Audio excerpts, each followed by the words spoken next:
33 years ago in Calcutta, India, just around the corner from where Mother Teresa was serving the poor and the impoverished, a young Australian boy and a young Indian boy met.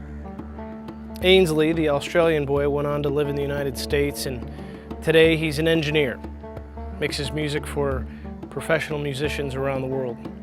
Santanu, the Indian boy, grew up in Calcutta.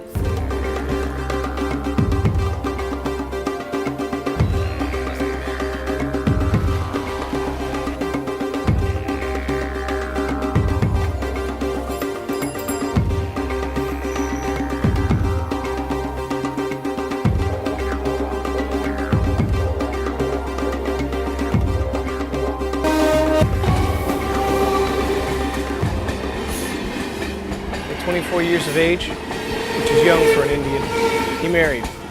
And over the next few years had just an absolutely marvelous marriage with an incredible lady named Ruma.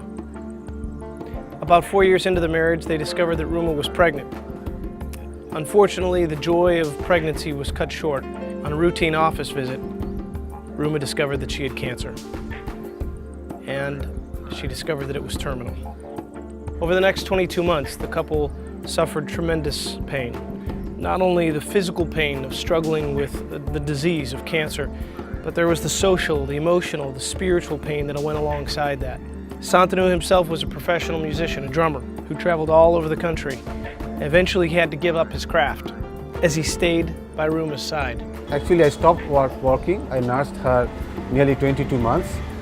And actually she died on my left hand while with my right hand I was wiping the blood which was coming from her mouth. After 22 months, she passed. It was a difficult time for Santanu. He had already walked away from the music, and he had so many questions about why this would happen, why he would have to face this kind of difficulty and hardship.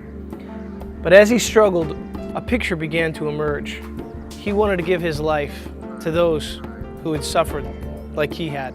So he gave birth to a charity called Ruma Hospice. Ruma is my wife's name, and Abedona means without pain, and hospice is a place where we care for terminally ill patients. Week after week, day after day, Santanu goes into the homes of those who are terminally ill.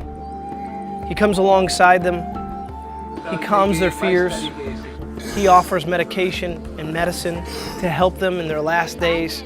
He brings counseling to families. He helps them with financial counseling. He helps them walk through grief.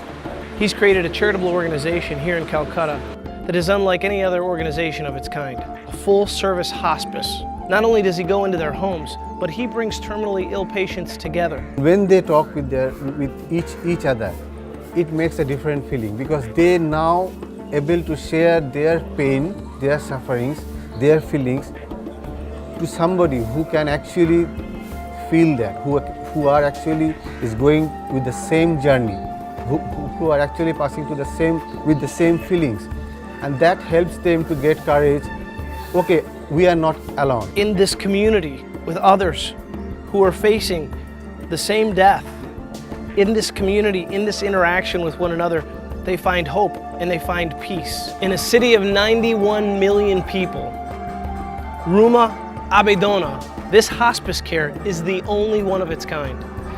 There are other care centers, but no care center that cares for terminally ill the way Ruma does. It's an incredible organization. To think that in a city of 91 million people, it's the only one of its kind.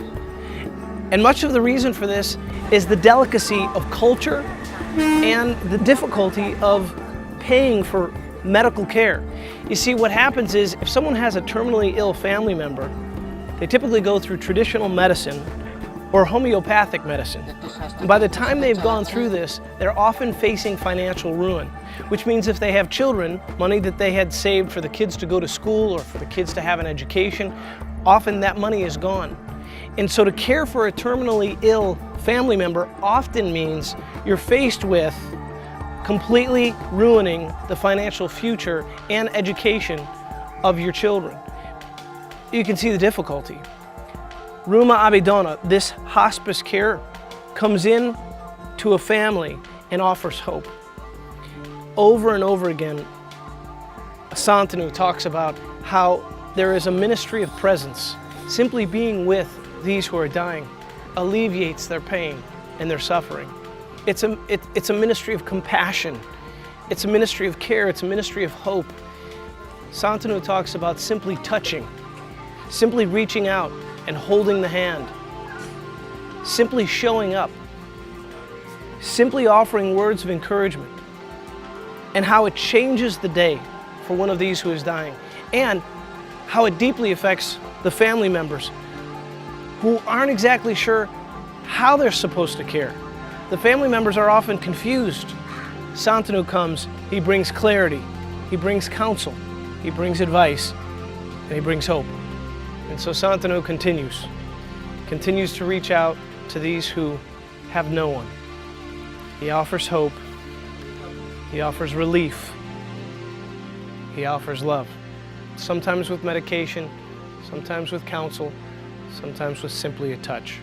It's our desire that we can come along Santanu and help him carry this message of hope and compassion to a city that is in such need.